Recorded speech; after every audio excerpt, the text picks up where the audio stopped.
இலங்கை விமானப்படை வீரர்கள் 9 பேர் 10 நாட்களுக்கு முன்பு பயிற்சிக்காக இந்தியா வந்தனர். போரின் போது விமானப்படைக்கு தொழில்நுட்ப ரீதியில் ஏற்படும் பிரச்சனைகள் குறித்தும் அவற்றை எவ்வாறு எதிர்கொள்வது குறித்துமே இந்த பயிற்சி. 90 நாட்களுக்கு திட்டமிடப்பட்ட இந்த பயிற்சி தாம்பரத்தில் உள்ள விமானப்படை தளத்தில் நடைபெற்றது.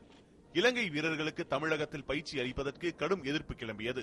முதலமைச்சர் ஜெயலலிதா இது தொடர்பாக பிரதமர் மன்மோகன் சிங்குக்கு நேற்று கடிதம் எழுதினார்.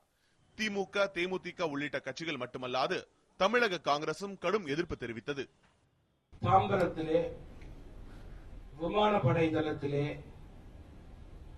இலங்கை வீரர்களுக்கு பயிற்சி அளிக்கப்படுகிறது என்ற செய்தி வருத்தத்துக்குரியது. அது ஏற்புடையதல்ல. இலங்கை ராணுவத்திற்கு இந்தியா பயிற்சி அளிப்பதற்கு எதிர்ப்பு தெரிவித்து பல்வேறு கட்சிகள் சார்பில் ஆர்ப்பாட்டங்களும் ரயில் மறியல் போராட்டங்களும் நடத்தப்பட்டன. இந்த தைரியத்தில் இந்த மண்ணில் பயிற்சி எடுக்கிறார்கள் என்ற கேள்வியோடு இந்த ரயில் மறியலை நாங்கள் செய்து கொண்டிருக்கிறோம். அந்த சிங்கள காடையர்களை இந்த மண்ணிலிருந்து விரட்டி அடிக்கும் வரை நாம் தமிழர் கட்சியின் சார்பாக தொடர்ச்சியான போராட்டங்களை நாங்கள் முன்னெடுப்போம். இது ஒரு தொடக்கமாக தான் இருக்கும்.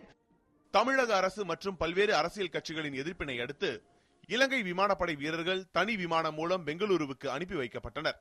இவர்களுடன் ஆவடியில் உள்ள விமானப்படை போக்குவரத்து துறை அலுவலகத்தில் பயிற்சி பெற்று வந்த 3 இலங்கை விமானப்படை வீரர்களும் பெங்களூருவிற்கு அனுப்பி வைக்கப்பட்டனர்.